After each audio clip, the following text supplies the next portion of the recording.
भूषण, मेरे पास एक तरकीब है जिससे मैं तुम्हारे पैसे तुम्हें वापस दिला सकता हूँ। जगत सेठ भूषण के कान में सारी तरकीब बताता है।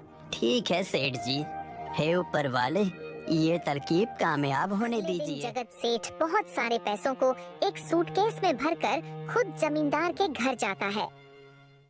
अरे जगत सेठ, आप आज आपको भाई इस गरीब के घर कैसे आना हुआ? हमारा तो ये सौभाग्य है कि आप जैसे धनी आदमी के चरण हमारे घर में लगे हैं। अरे जमींदार जी, आप तो मुझे अब लज्जित कर रहे हैं। वैसे मैं कुछ महीनों के लिए दूसरे राज्य में व्यापार करने जा रहा हूँ। 50,000 रुपए लाया हूँ। मुझे डर है कि कहीं ये चोरी ना हो जाए। क्या आप मेरे सारे पैसे अपने पास संभाल कर रख सकते हैं? सिवाय इस गांव में और किसी पर भरोसा नहीं कर सकता। अरे जगत सेठ, ये भी कोई पूछने की बात है? आपके पैसे बिल्कुल सुरक्षित रहेंगे। आप निश्चित होकर व्यापार करने जा सकते हैं।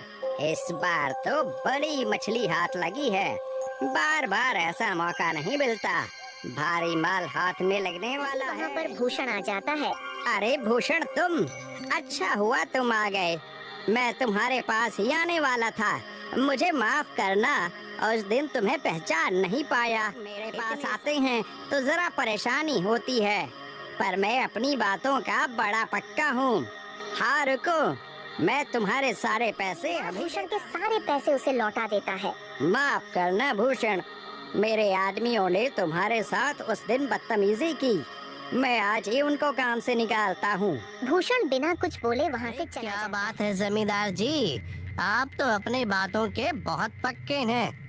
तो ठीक है, मैं अपने सारे पैसे आपके पास रख सकता हूँ। जगत सेठ इतना बोल ही रहा था कि तभी वहाँ जगत सेठ का मालिक नौकर- मालिक, अब आपको बाहर के राज्य में जाने की कोई जरूरत नहीं है। अभी अभी व्यापारियों का संदेश आया है और उसने कहा कि वो खुद हमारे गांव ये आ तो रहे हैं। बहुत बढ़िया बात हुई। अब मुझे इतनी दूर नहीं जाना पड़ेगा। सुन रहे हो जमींदार जी, व्यापारी यहाँ आ रहे हैं। नहीं लगता कि ये पैसे आपके पास रखने का कोई मतलब होगा। चलो, आपका बहुत बहुत धन्यवाद। आपने इतनी ईमानदारी दिखाई मुझे। हाँ, पर अगली बार जरूर आपके पास बोलकर ही- जगत सेठ और उसका नौकर वहाँ से अपने पैसे लेकर चले जाते हैं।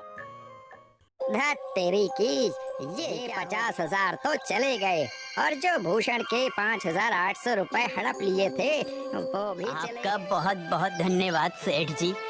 अगर आज आप ना होते तो मेरी सारी जमा पूंजी वो जमींदार हड़प ले। कोई बात नहीं। जो व्यक्ति मेहनत और ईमानदारी से कमाता है, ऊपर वाले उसका कभी बुरा नहीं होने देते। और जो हराम की कमाई